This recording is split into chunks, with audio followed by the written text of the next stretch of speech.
our time and investment has finally paid off. The colony of Qohor is complete. It is now a fully self-sufficient domain of the realm, as it once was many a year ago. Very excellent indeed. Now, Qohor has been very expensive. Very, very expensive. We had at least 4 famines. One of them was happened during the last years that I spent off camera. But yeah, overall, that amounted to at least 1,200 gold for these 4 famines, which in itself is very expensive. But we also lost our brother and his very, well, promising son to Grayscale that they both caught in Qohor. So yeah, that was very, very, very expensive for our family, but I think in the end it will pay off. It's just amazing. The prestige itself is quite helpful, but also now that this is a full province, look at this, we gain 4,000 levies just like that. That's really nice, and we should also be making a little bit more money, although I'm not too sure about that. Now, what we can certainly do is now move our councillors around, and I think since I've spent about 13 years of camera, I know this is a long time, I should probably go over all of the things that have happened. Now, first of all, we have our council here. We have our seneschal. I think you know him still. He's also a master of horse and a commander. He's going to oversee our capital now, which is where we have our crown focus. So yeah, Nisar is still our capital. I think it will stay our capital forever, just because it's a huge fortress and it has 6 holding slots that I mean to build up in time. But anyways, so we have our seneschal here. We have Lord Master Sirio of the Neron Valley. He's actually our justicer. He's probably, I suppose he was the best one around. Yeah, he's actually the best. That's kind of a shame. He's a bearded priest. Oh, that's why he doesn't like me. Well, that explains a lot of things. We have our nephew, Prince Trystane. He is our Master at Arms, and he's actually the new prince of the Golden Fields and Golden Bridge. He asked for that fief, and I decided to grant it to him simply because I did not want to be seen as a tyrant. And yeah, he is married to our niece, the Princess Cedra of the Golden Fields. She is the daughter of our half-brother. Yes, she looks very pretty, and he does as well. So I thought, you know, they would make a great couple. So there they are. I'm thinking about maybe making Trystane my heir. He's currently the designated regent and the master at arms, so he has accumulated a little bit of money and, well, prestige. So he could be a potential heir, but for now I still have my half-brother Nemor as my heir. Anyways, so he's the Master at Arms. Then we have our Master of Coin. Now he has been doing an amazing job so far, getting Qohor to become a full province. So yeah, good job there. We'll send you back to the capital to raise some more funds because we need money desperately. And we have our husband as our our spy master, Master of Whisperers. That's very nice. I married him off camera. You did not know about this. I made him also Master of Hunt, Sworn Shield, and a Commander. All kinds of titles I gave to him.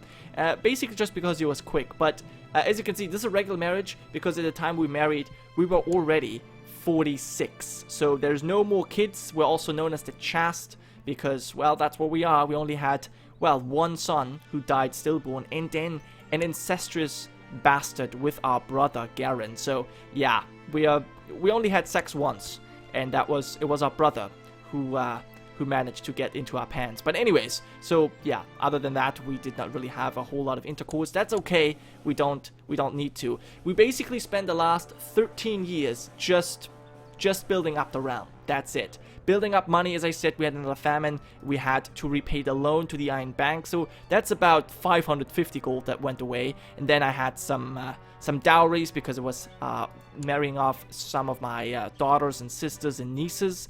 And all kinds of other things happened. Education for children.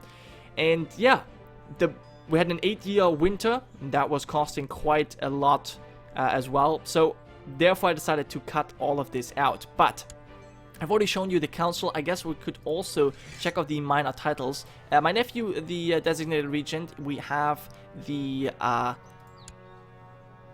we have Kosoma Ravenshield as our captain of the household guard. Then I think I have another member of my family. I have Damien Greenblood as another fighter. He's, I think, the best fighter our family has right now. He's a bit depressed, but he's married to a lovely tall lady from Qohor, and so far they've not had any kids.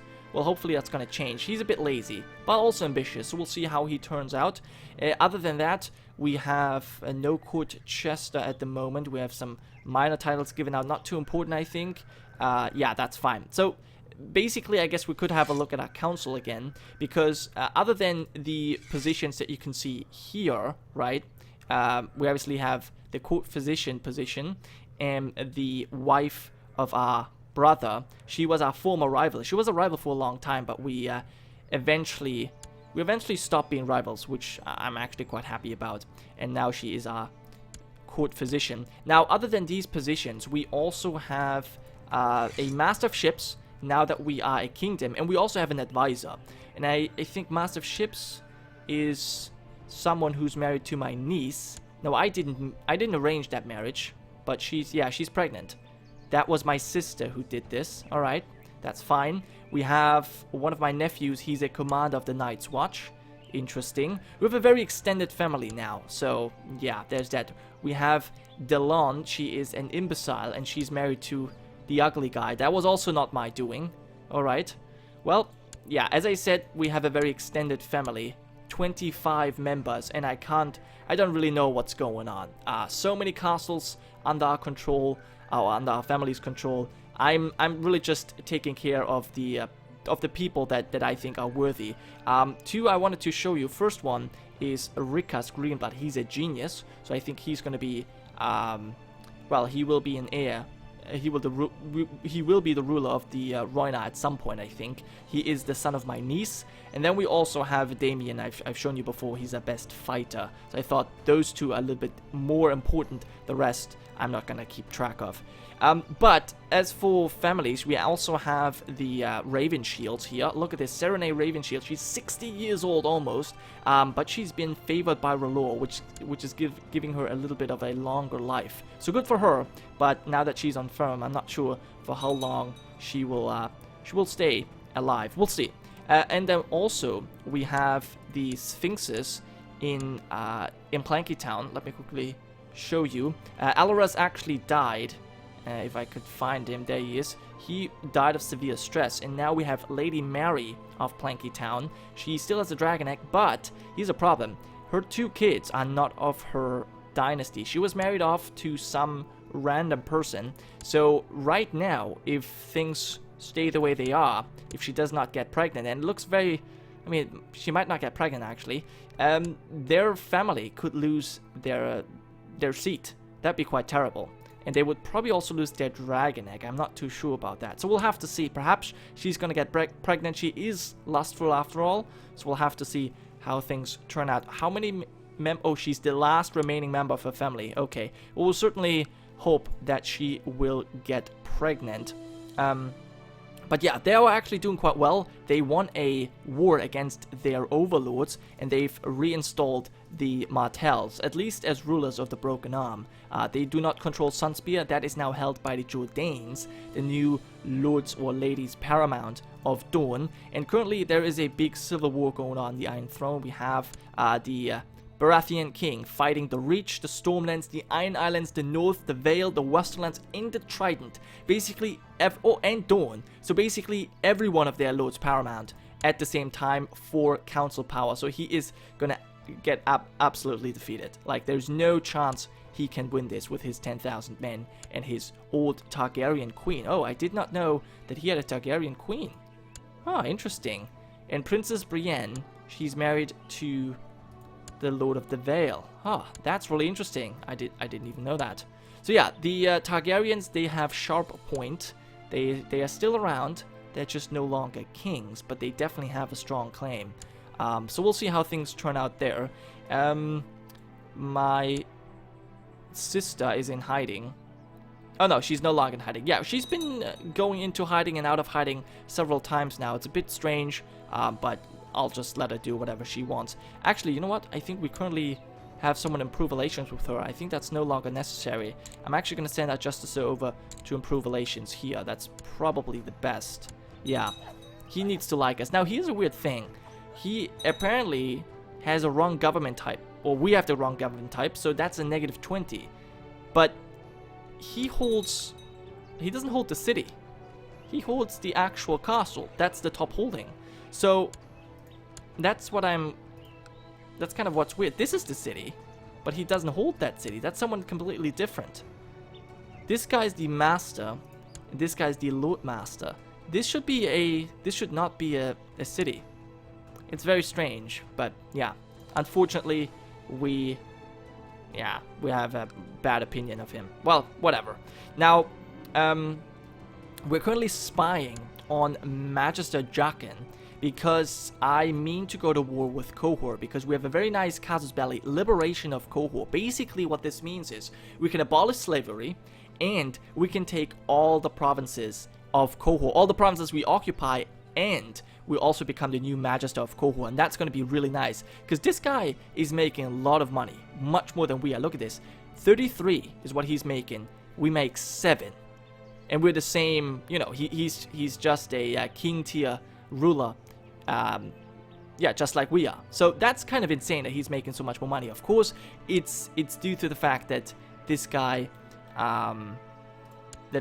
is a well, ruler of a merchant republic. Still, that is an awful amount of money that he's making. So I would like to kind of get these provinces, get this trade node under our control, because that's going to help us a lot, especially if we want to colonize some more provinces, since they are costly, especially with these famines. They are very costly.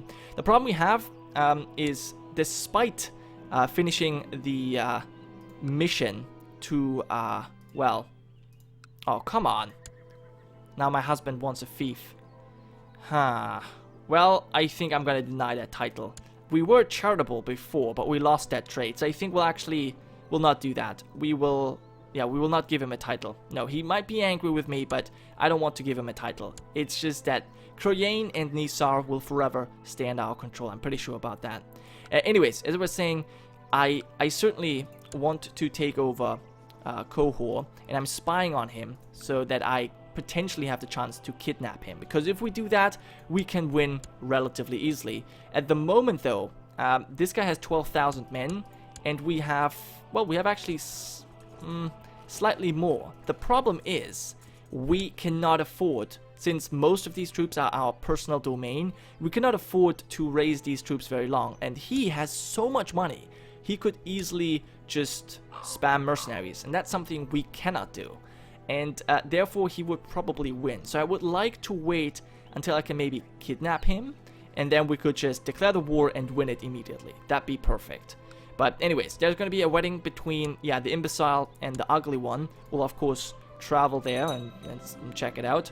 We've been focusing on intrigue our life. We had 2 rivals. One, as I mentioned, that we unrivaled over the course of the year, and another one who we outlived, and I actually constantly imprisoned that guy. I was spying on him, fabricating a plot to fabricate him his treason, or yeah, how's it called, evidence for his treason, and we succeeded oftentimes. So I imprisoned him, ransomed him, and that always gave us 25 gold every time we did that. That was actually quite useful, but yeah, now he's dead and we can't do it anymore. Alright, so thank you for having us at the Grand Feast. Very nice indeed. My heir, you should really be happy with me. I think he's the only one malcontent in the council right now. No, he's loyal now. Actually, yeah, he's advised. He's loyal now. That's good. That's good, I suppose.